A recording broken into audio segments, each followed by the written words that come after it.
Merci de nous regarder à la télévision. Nous sommes en direct.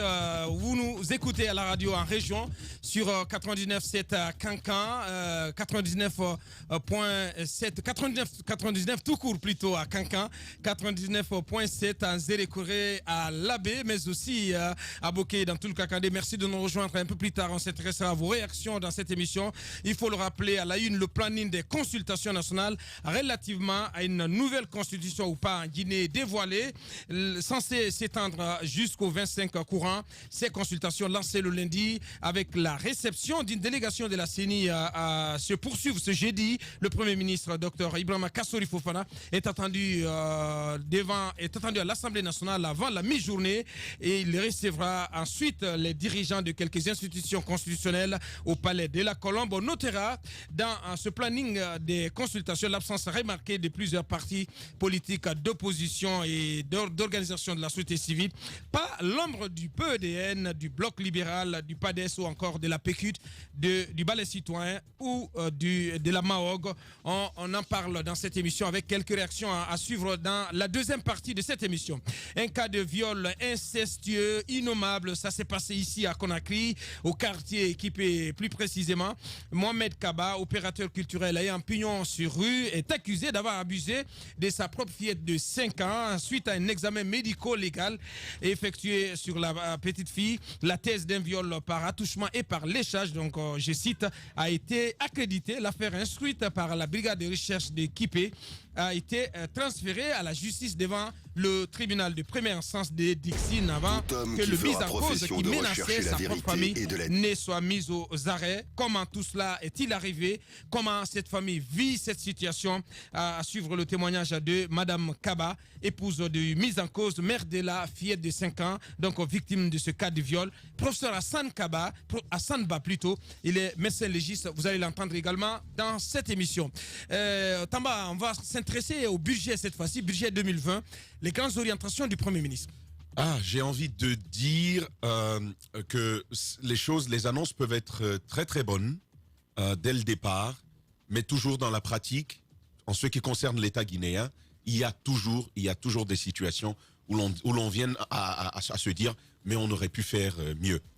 Et comme ça se fait en matière de planification budgétaire chaque année, en tout cas depuis que le Premier ministre est là, lorsque la période arrive, il émet une lettre de cadrage économique qui va permettre l'élaboration, si vous voulez, qui va encadrer l'élaboration du budget de l'année suivante. L'objectif, justement, c'est d'apporter une série de principes, d'ambitions et de moyens pour parvenir à ces ambitions macroéconomiques et budgétaires, donc dans l'exercice budgétaire de l'année l'année suivante. Ouais. Alors, dans cette lettre donc qui a été émise depuis hier, si je ne me trompe, il y a 4 grands axes à l'intérieur de ce document. Le premier, c'est l'axe de la stabilité macroéconomique, mais aussi du respect des engagements internationaux. Stabilité macroéconomique à partir de la priorisation de certains secteurs. Nous savons qu'il y a certains secteurs qui sont dits prioritaires dans l'ossature, dans l'architecture économique, dans l'architecture macroéconomique d'un pays. C'est par exemple la question de l'agriculture, le secteur de l'agriculture, le secteur de la santé, le secteur de l'éducation et j'en passe. Dans le cas guinéen, nous sommes très très loin en dessous de la moyenne internationale et même des engagements auxquels la Guinée a souscrit. Dans la sous-région. Alors l'objectif, en tout cas c'est ce qui est dit à l'intérieur de cette lettre de cadrage, c'est que pour l'année 2020, le budget de l'éducation passe, par exemple, le budget de l'éducation et de la santé pour tous les deux, il passe à 15% du budget national. Conformément aux engagements aux engagements sous-régionaux c'est une très bonne nouvelle de l'État. Non mais ça reste en soi une bonne nouvelle. Mais dans la mise en œuvre, on attendra de voir ce qu'il en est. Parce que il y a ce défaut de décaissement que tous les ministres qui sont là... dont tous les ministres souffrent. Exactement, dont tous les ministres souffrent. Ouais. Ils vous disent, voici votre budget à telle hauteur. mais vous n'en avez même pas, parfois même pas 50%.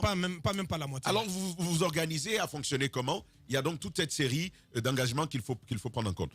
Bonne nouvelle également pour l'agriculture, parce que la Guinée a un véritable potentiel agricole reconnu à l'échelle sous-régionale. Là-dessus également, le budget devrait pouvoir passer si, bien entendu, cette lettre de cadrage est respectée. Ça va passer donc au niveau de 10% pour l'année 2020. Premier élément, stabilité macroéconomique et engagement, respect des engagements internationaux. Vous savez, sur les questions de cotisation sous-régionale, sur les questions de cotisation internationales, la Guinée a des engagements. Mais nous sommes très mauvais payeurs, comme nous le sommes, exactement comme nous le sommes même à l'intérieur du pays. Oui, nous sommes condamnés par beaucoup de tribunaux à l'international, donc on doit payer ça aussi. Bien. Ce sont des engagements également à respecter. Lorsque les décisions sont définitives, ouais. Oui, mais à Bakar, entre le texte en Guinée et ce qui est fait, il y a toujours une distance abyssale qui sépare ces éléments-là. Ouais. On espère en tout cas pour 2020 que ce premier élément, qui est somme toute intéressant, puisse être observé. Deuxième élément de cette lettre de cadrage, c'est bien une croissance économique. J'aime bien le terme croissance économique inclusive et puis partage de la prospérité. L'objectif d'une bonne gouvernance, l'objectif même de la gouvernance démocratique, c'est qu'il y ait cette forme de justice sociale qui existe, que les handicapés, que les personnes qu'on appelle en droit les incapables, que ceux qui jouissent de leurs membres complètement, que chaque individu à l'intérieur d'un territoire puisse bénéficier au même pied d'égalité dans les conditions qui sont les siennes d'un partage équitable de la richesse. Malheureusement en Guinée, et on l'a dit, on le redira encore, en tout cas jusqu'à ce que nous voyons le contraire, c'est un groupuscule qui profite des richesses nationales. Justement. Comment est-ce qu'on pourrait y parvenir? La lettre de cadrage revient sur ces éléments-là. Alors, premièrement, un constat. Pour les populations en milieu urbain, nous sommes frappés à autour de 60% du taux de pauvreté. En milieu urbain? En milieu urbain. Et en milieu rural, on est à 65% à Bakar. Et d'ailleurs, le taux de pauvreté. Oui, c'est frappé par la pauvreté. Vous vivez en dessous du seuil de la pauvreté, jusqu'à 65% dans les milieux ruraux. Cette lettre de cadrage fait également ce constat-là. Mais une chose par ailleurs qui va intéresser, l'objectif par exemple, c'est de mettre à contribution l'ANIES. Vous connaissez l'Agence nationale d'inclusion économique et sociale, malheureusement conduite par... je crois que c'est Sanaba. Non, mais comment malheureusement, mais non. Mais écoutez, pourquoi malheureusement? Vous aurez le temps de revenir. Non, mais pourquoi malheureusement? Vous aurez le temps de revenir. Mais arrêtez ça. C'est mon avis. On va la laisser faire. Sortez de ça. Mais c'est mon avis. Il a raison. Il a raison. Attendez. Il a raison. Mais il y a une coordination. Il a raison. Il y a une coordination. Il a raison. Assurée par il a raison. Moi, je vais vous dire une chose. Il a raison. Je vais vous dire une chose. Mais non, on va pas faire de débat. Vous allez réagir. Il a raison. Vous allez réagir. Pourquoi vous voulez descendre cette dame? S'il te plaît, Roby. La descendre? S'il te plaît. Mais je suis déçu. Non, Moussaïro. Non. La dame, quoi qu'on dise, à un moment donné, au ministère de l'Action sociale, elle a posé des actes. Elle a posé des actes. Elle a porté des résultats sur le terrain. Nous sommes sur le terrain, nous travaillons, nous savons ce qui se passe. Écoutez, il y a des gens qui ne sont pas éloquents, mais qui sont, je veux dire, techniques. C'est des techniciens, ils travaillent sur le terrain, ils ne parlent pas pour plaire aux gens, ils n'ont pas l'éloquence, mais finalement, ça ne suffit pas. En fait. J'ai découvert quand même une dame qui a de la compétence. Même si elle n'est pas éloquente. Oui, mais on parle d'une communication, mais ça n'a rien à voir avec ça. Justement, c'est pourquoi j'ai dit à malheureusement dirigé. C'est pas important. On ne va pas dans un débat des personnes. On va sur ce deuxième axe des orientations du Premier ministre. Je vais vous dire une chose. Moi, je suis un peu choqué ce matin. Pas choqué comme le président de la République, mais Moussaïro, il y a plusieurs fois ici où vous donnez votre avis sur une personne. Je n'ai jamais réagi à ça. Oui, mais c'est mon avis aussi. C'est un talk show ici, Tamba. Bien. C'est un talk show, on se contredit dans on s'en prenne à moi pour ça. Mais non, mais on s'en est pas pris à toi. Non, quand même. On s'en est pas pris à toi. J'ai le droit de le dire, j'ai le droit de le dire. Je l'ai dit. Je te tape pas, Tamba. J'attaque un peu tes propos. Non, mais quand même. Bien, on se calme, à titre personnel, je le redis. Moi, je crois que l'Agnès aurait mieux fonctionné si ça avait été confié à une autre personne. Bien. C'est mon avis. Et on le respecte. Voilà. Et si on le respecte, maintenant, je peux continuer. Oui, vous pouvez continuer. Voilà. Donc cette agence nationale d'inclusion économique et sociale qui jusque-là a un budget autour de 85 milliards de francs guinéens, ce budget également devrait passer à 130 milliards. Mais encore une fois, il ne s'agit pas, et je le redis toujours, il ne s'agit pas de ces intentions-là, mais des faits qui accompagnent les annonces qui sont faites. Parce que le problème de la Guinée, c'est pas une question de discours. C'est pas une question d'annonce. Oui, mais ça va être du concret parce qu'au mois d'octobre, le recensement biométrique. Mais suivant quelle garantie, Aboubacar Diallo? Le recensement biométrique de tous ceux qui sont frappés par ce que tu appelles le seuil de, qui sont en dessous du seuil de pauvreté. Ce recensement va commencer au mois d'octobre. Aboubacar, on sait qui vit en dessous du seuil de pauvreté dans ce pays. Mais non. C'est connu. Mais il faut recenser les gens. Non, c'est connu et je le redis encore une fois. Mais il y a une touche particulière que je salue. On va pas te voir comme ça et dire que tu es pauvre. Mais moi, je suis pauvre. Je m'annonce déjà. Enregistrez-moi là-bas. Bien. Je suis pauvre. Alors, ce que je veux... C'est noté. Voilà, ce que je veux rajouter. Ouais. C'est une très très bonne nouvelle pour ceux qui ont été les anciennes gloires du football guinéen. Ceux qui sont démarqués, 5 millions mensuels qui leur seront versés. Ça, c'est une très bonne nouvelle. C'est une nouvelle, très bonne nouvelle, une mesure que, à titre personnel, je salue, parce que la Guinée, on a appris une chose. On a appris une chose dans ce pays. On ne salue la mémoire des gens que quand ils ne sont plus là. On ne les élève, on ne les magnifie, on ne reconnaît leur valeur que quand ils ne sont plus là. Et ça introduit une très très bonne culture dans la façon de gouverner ce pays. Et puis, troisième mesure, très très rapidement, c'est la mesure de la transparence budgétaire. Ah, c'est là-bas la vraie question. Ouais. Transparence budgétaire et gestion efficiente des finances publiques. Ça, on se pose bien la question. Comment ils vont faire? Comment y parvenir? Comment ils vont faire? Parce qu'on connaît notre État. On sait comment il fonctionne. Ça reste encore une fois une bonne mesure, mais comment dans la pratique ça va se dérouler? Premièrement, c'est à travers une meilleure mobilisation des ressources qu'ils espèrent voir passer, qu'ils espèrent voir augmenter de 2% cette année. Et donc, engager plus la mamrie l'annonce en est faite et elle devrait pouvoir être installée. La grande gendarmerie. Exactement, début octobre, donc c'est le mois prochain. Mais sur les faits, comment est-ce que ces ressources vont être gérées? La question reste. Il faut quand même rappeler que le Premier ministre demande une augmentation donc, des objectifs à hauteur de 20% pour les impôts et les douanes. Oui, mais...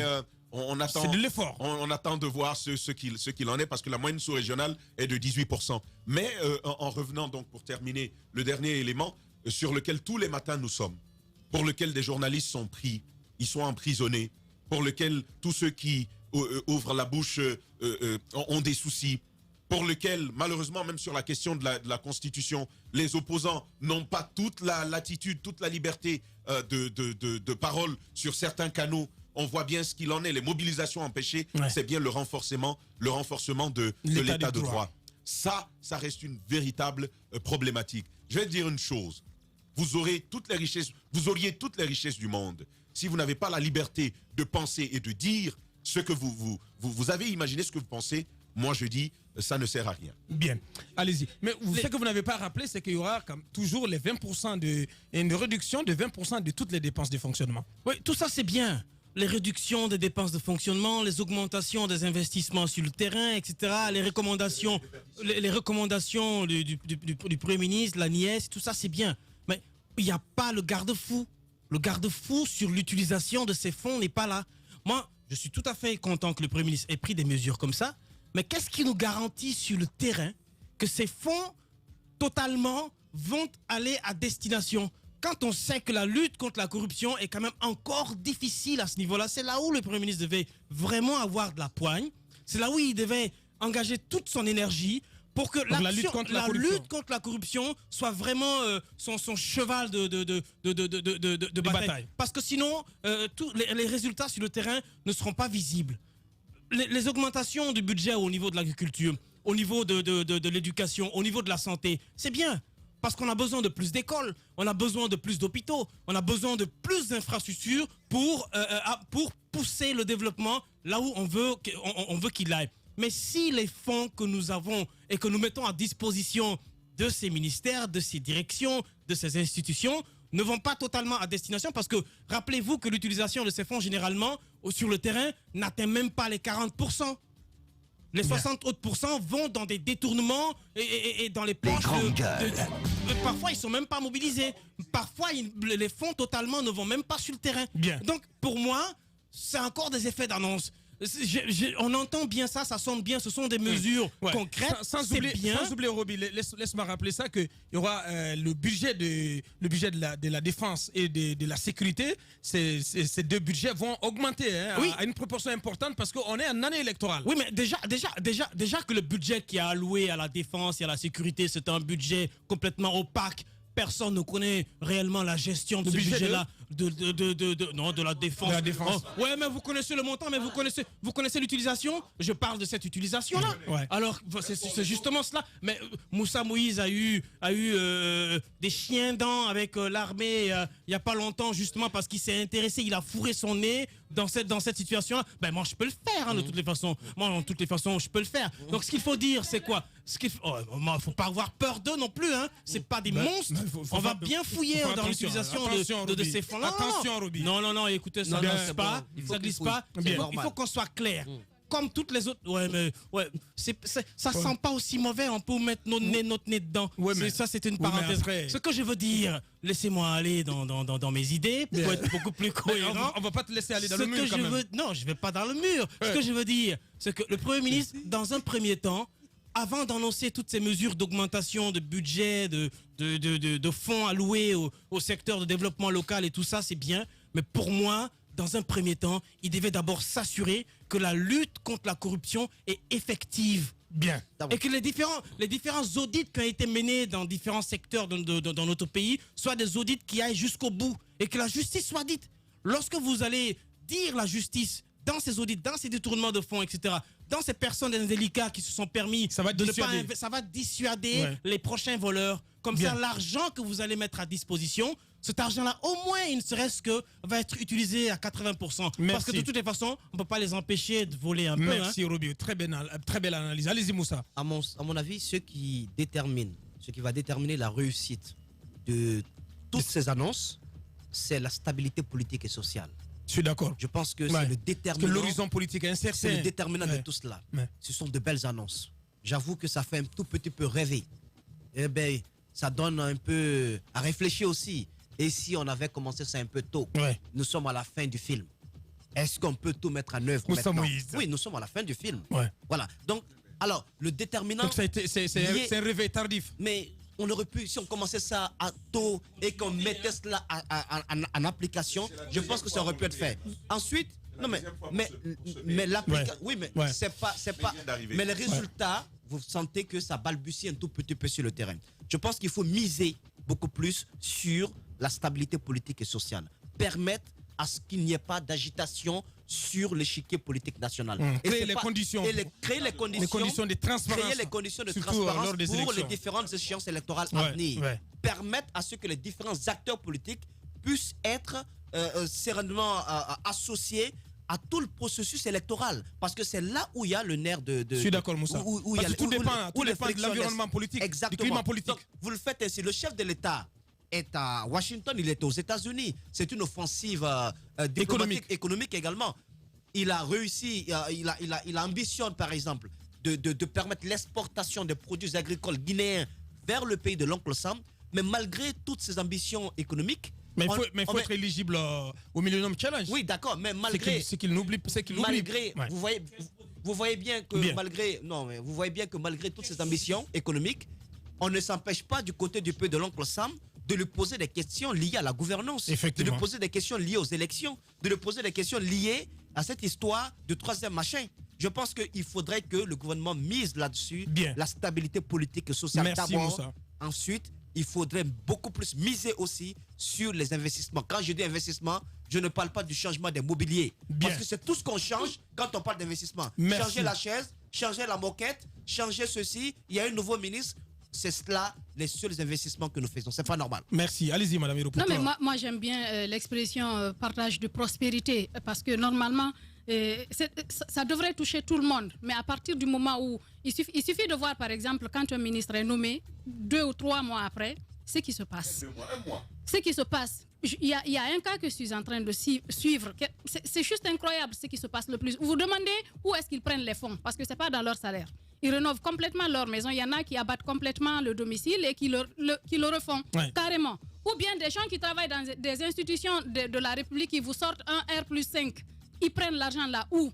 Alors, quand on parle d'inclusion financière, moi, j'aimerais bien qu'on se penche sur ça et qu'on aille vers ces populations qui sont en train de, par exemple, souffrir des agriculteurs qui ont juste besoin d'un petit coup de pouce. Paysans, qui ont juste besoin, ils ont besoin d'un petit coup de pouce. Ils ne demandent même pas beaucoup. Mais ces gens qui poussent des R+6, qui sortent des R+6 de terre là. Prenez un bout de ce que les gens là ont pour donner à ces paysans là. Merci, pour Madame qu'ils puissent se démarquer. Là, on aura pas très belle analyse. On va revenir pour continuer donc ce débat. À la reprise, on s'intéresse à ce planning des consultations qui a été dévoilé par la primature. Beaucoup d'absences à remarquer donc dans ce planning.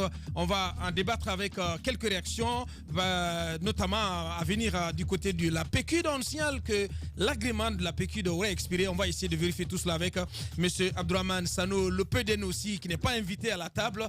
On essaiera donc d'interroger M. Faya François Bourouno, qui va intervenir dans cette émission. Et on s'intéressera donc à ce cas de viol innommable. Moussa Moïse tient le dossier. On revient dans une poignée de minutes pour continuer cette émission. La normale s'impose en norme. Le sens n'est plus sens. L'intelligence décriée et la médiocrité célébrée. Brisons cette inversion des valeurs. Bienvenue chez les grandes gueules de Radio Espace Guinée, en ondes depuis plus de 7 ans en Guinée.